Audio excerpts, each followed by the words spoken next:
Hello student, welcome in my class. Student, आज की class में हम यूनिट फर्स्ट का पार्ट सेकंड स्टार्ट करने वाले हैं। इस पार्ट का नाम है ऋणोत्तर पदों की श्रेणियों का अभिसरण। ऋणोत्तर पद मतलब ऐसे पद जो नॉन नेगेटिव हो, मतलब हम ऐसी श्रेणियों के अभिसरण के परीक्षण पढ़ेंगे इस पार्ट में जिसके पद नॉन नेगेटिव हो।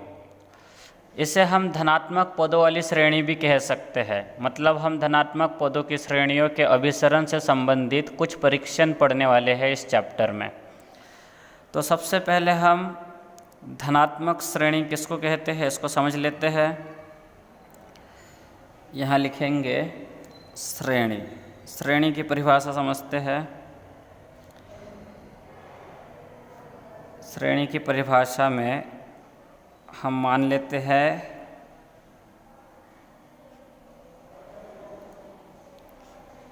कि U1, U2, U3, UN ये धनात्मक वास्तविक संख्याओं का एक अनुक्रम है। धनात्मक वास्तविक संख्याओं का एक अनुक्रम है जिसमें अनंत पद है। मतलब यह धनात्मक वास्तविक संख्याओं का एक अनंत अनुक्रम है। यदि इस अनुक्रम के पदों का हम यहाँ योग लिखें तो यह योग एक अनंत श्रेणी कहलाएगी, धनात्मक पदों की अनंत श्रेणी। और इस अनंत श्रेणी को हम यहाँ summation UN n equals to 1 to infinite लिख सकते हैं। यहाँ पर अनुक्रम का प्रत्येक दूसरा अवयव पहले अवयव से किसी न किसी नियम के द्वारा प्राप्त होते हैं। जैसे पहले अवयव में कुछ जोड़ने पर दूसरा मिलेगा, दूसरे में कुछ जोड़ने पर तीसरा मिलेगा। या फिर हो सकता है कि पहले में किसी अवयव का गुणा करने पर दूसरा मिले, दूसरे में किसी अवयव का गुणा करने पर तीसरा मिले। मतलब ये जो श्रेणी के अवयव है ये किसी न किसी निश्चित पैटर्न में लिखे गए अवयव होते हैं। तो श्रेणी के इस योग में इन प्रत्येक अवयव को श्रेणी के पद कहते हैं। श्रेणी का ये जो UN होता है, ये UN श्रेणी का nवां पद या श्रेणी का व्यापक पद कहलाता है। और अगर श्रेणी के सभी पद धनात्मक है तो इसको धनात्मक पदों की श्रेणी कहते हैं। इस धनात्मक पदों की श्रेणी में अनंत पद है, इसलिए इसे धनात्मक पदों की अनंत श्रेणी कहते हैं। इसके बाद हम धनात्मक पदों की श्रेणियों के अभिसरण से संबंधित परीक्षण पढ़ते हैं। परीक्षण 1, पहला परीक्षण देखते हैं हम। यदि summation UN n equals to 1 to infinite equals to U1 plus U2 plus U3 plus UN, इस प्रकार से अपने पास यदि एक धनात्मक पदों की श्रेणी है, धनात्मक पदों की एक श्रेणी है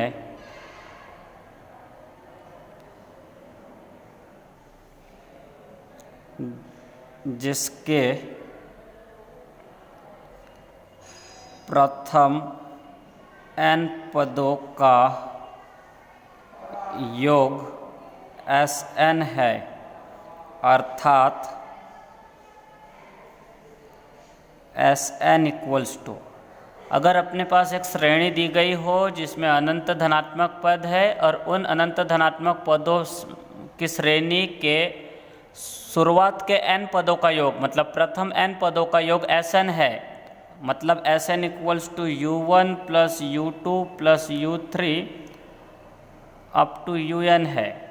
इसका मतलब श्रेणी के n पदों का योग Sn है। तब श्रेणी summation UN n equals to 1 to infinite अभिसारी कहलाती है यदि limit n tends to infinite Sn equals to L, एक परिमित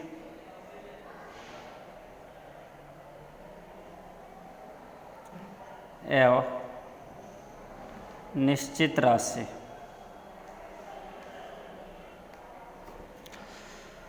तो ध्यान रहे स्टूडेंट, यदि अनंत धनात्मक पदों की अनंत श्रेणी के प्रथम n पदों का योग Sn है, तब Sn की लिमिट परिमित एवं निश्चित होने पर श्रेणी समेशन un अभिसारी होती है, तथा यदि इस n पदों के योगफल Sn की सीमा -इन्फिनिटी या +इन्फिनिटी हो। कहने का मतलब ये कि यदि Sn की सीमा अपरिमित हो तब श्रेणी समेशन un अपसारी होती है।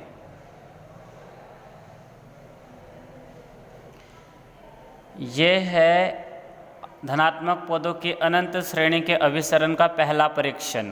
इस परीक्षण के अनुसार धनात्मक श्रेणी के अनंत पदों की जो श्रेणी है, उस श्रेणी के प्रथम n पदों के योगफल Sn की सीमा परिमित एवं निश्चित मान हो, तब श्रेणी अभिसारी होती है। और यदि Sn की सीमा -इन्फिनिटी या +इन्फाइनाइट हो, तब श्रेणी समेशन un अपसारी होती है। ये पहला परीक्षण है। इस परीक्षण पे डिपेंड कुछ क्वेश्चंस हम यहाँ सॉल्व करते हैं।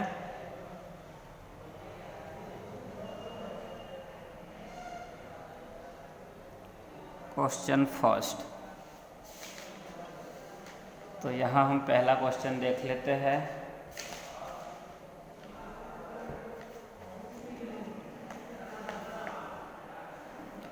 इस प्रश्न में हमें एक अनंत श्रेणी दी गई है। पहले प्रश्न लिख लेते हैं। प्रश्न है, दर्शाइए कि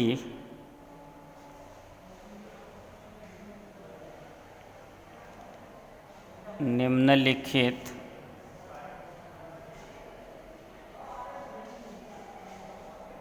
श्रेणी अभिसारी है। श्रेणी लिख देते हैं। श्रेणी दी गई है 1 + 1/2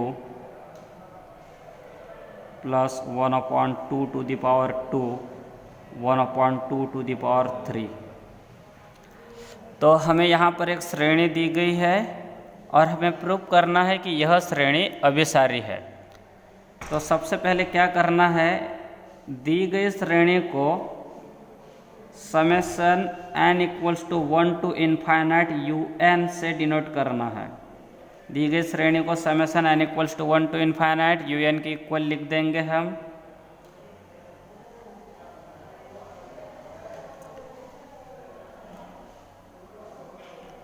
इसके बाद इस श्रेणी के प्रथम n पदों का योगफल Sn प्राप्त करेंगे। यहाँ लिखेंगे श्रेणी के प्रथम n पदों का योगफल Sn इक्वल्स टू, इस Sn में इस श्रेणी के n पदों को जोड़कर लिखना है हमें। ये पहला पद, ये दूसरा पद, ये तीसरा पद, और इसी प्रकार से यहाँ nवां पद लिख देते हैं।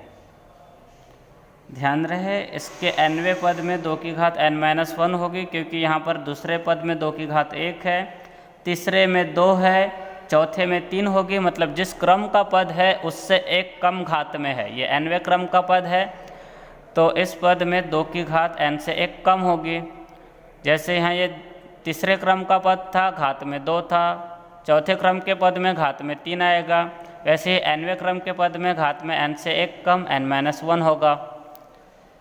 ये दिए गए श्रेणी के प्रथम n पदों का योगफल है। अच्छा, यहाँ पर इस योगफल में देखो, ये जो श्रेणी लिखा है यह एक गुणोत्तर श्रेणी है, क्योंकि यदि आप इसके क्रमागत 2 पदों का अनुपात देखोगे तो वह 1/2 प्राप्त होगा। आप यदि इसके दूसरे पद को पहले पद से विभाजित करते हो तो 1/2 मिलेगा, तीसरे पद को दूसरे पद से विभाजित करोगे तो 1/2 मिलेगा। मतलब इसके क्रमागत दो पदों का जो अनुपात है वह 1/2 है, मतलब समान है। तो ऐसी श्रेणी जिसके क्रमागत दो पदों का अनुपात समान हो, ऐसी श्रेणी को गुणोत्तर श्रेणी कहते हैं। और ये जो समान अनुपात होता है, क्रमागत पदों के बीच का जो अनुपात है समान अनुपात, यह समान अनुपात इस गुणोत्तर श्रेणी का सर्वानुपात कहलाता है। तो यहाँ पर ये जो सर्वानुपात है इस श्रेणी का, ये r = 1/2 है और इस श्रेणी का प्रथम पद a = 1 है। गुणोत्तर श्रेणी के प्रथम n पदों का योग होता है a 1 - r⁴n/1 - r। ये गुणोत्तर श्रेणी के n पदों का योग होता है। तो यहाँ पर हम गुणोत्तर श्रेणी के इन n पदों का योग लिख देते हैं इस सूत्र से। यहाँ a श्रेणी का प्रथम पद होता है जो कि 1 है अपने पास। उसके बाद ब्रैकेट ऑफ 1 - r⁴n लिखना है। ये 1 माइनस लिखा, r सर्वानुपात होता है जो कि 1/2 है, तो यहाँ 1/2 की पावर n लिख देंगे। 1/2 की पावर n मतलब 1/2 होगा। और अपॉन में 1 - r लिखना है, ये 1 माइनस ये r लिख दिया।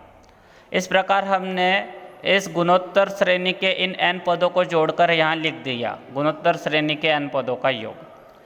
इसको हल करते हैं।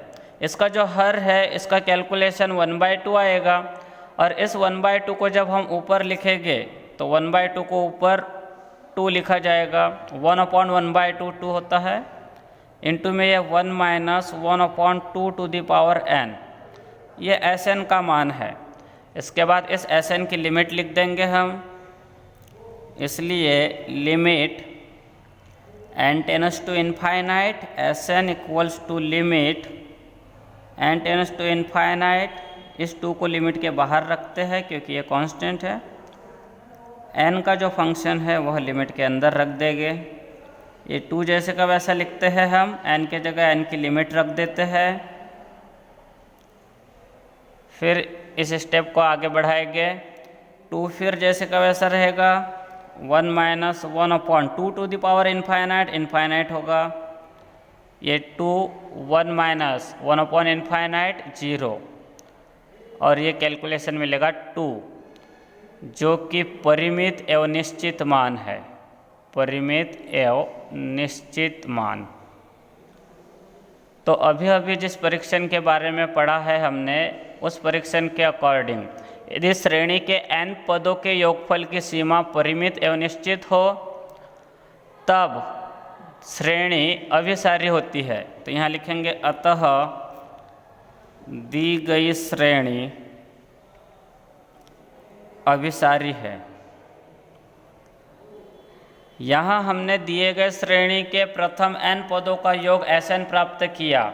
Sn की सीमा परिमित एवं अशून्य मान है। यदि Sn की दी गई श्रेणी के प्रथम n पदों की सीमा, प्रथम n पदों के योग की सीमा परिमित एवं अशून्य प्राप्त हो तब दी गई श्रेणी अभिसारी होती है। तो इस प्रकार से यहाँ पर दी गई श्रेणी अभिसारी है। अब इसके बाद हम नेक्स्ट क्वेश्चन को अगली क्लास में पढ़ेंगे।